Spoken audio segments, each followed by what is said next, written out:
صلوا علیہ الحمدللہ رب العالمین والصلاة والسلام علی سید المرسلین اما بعد فاعوذ باللہ من الشیطان الرجیم بسم اللہ الرحمن الرحیم۔ حضور نبی کریم رؤوف رحیم صلی اللہ تعالیٰ علیہ وآلہ وسلم کا فرمان عالی شان ہے، قیامت کے دن لوگوں میں سب سے زیادہ میرے قریب تر وہ شخص ہوگا جو سب سے زیادہ مجھ پر درود شریف پڑھتا ہوگا۔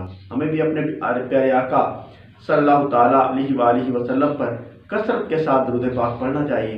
اللہم صلی علی سیدنا و مولانا محمد و علی آلہ و صحبہ وبارک وسلم۔ حضور نبی کریم صلی اللہ تعالیٰ علیہ وآلہ وسلم رجب شریف کی 27ویں شب معراج پر تشریف لے گئے۔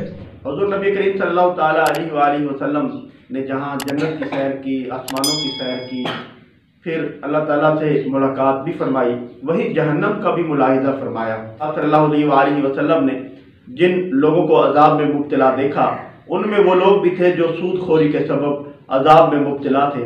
چنانچہ حضرت سیدنا سمرہ رضی اللہ تعالیٰ عنہ سے روایت ہے، فرماتے ہیں کہ رسول اللہ صلی اللہ علیہ وآلہ وسلم نے ارشاد فرمایا، معراج کی رات میں نے ایک آدمی دیکھا جو نہر میں تیرتے ہوئے پتھر نکل رہا تھا۔ میں نے پوچھا یہ کون ہے؟ بتایا گیا کہ یہ سود خور ہے۔ اور ابن ماجہ شریف میں حضرت سیدنا ابو ہریرہ رضی اللہ تعالیٰ عنہ سے روایت ہے، فرماتے ہیں کہ سرور ذیشان محبوب رحمان صلی اللہ علیہ وآلہ وسلم نے ارشاد فرمایا، معراج کی رات میں کچھ لوگوں کے پاس آیا جن کے پیٹ مکانوں کی طرح بڑے بڑے تھے اور ان کے اندر سانپ باہر سے نظر آ رہے تھے۔ میں نے پوچھا اے جبرائیل یہ کون لوگ ہیں؟ تو کہا کہ یہ سود خور ہیں۔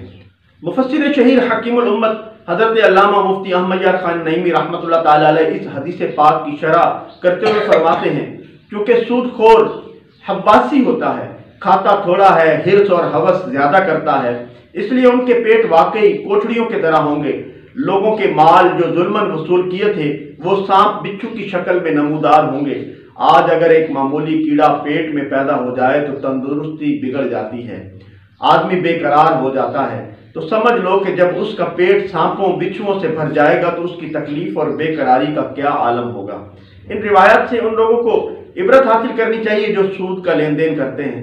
ذرا تصور کیجئے اگر بروز حشر سود خوروں کے ان دردناک عذابوں میں مبتلا کر دیا گیا، پیٹ میں سانپ اور بچھو بھر دیے گئے تو ہمارا کیا بنے گا؟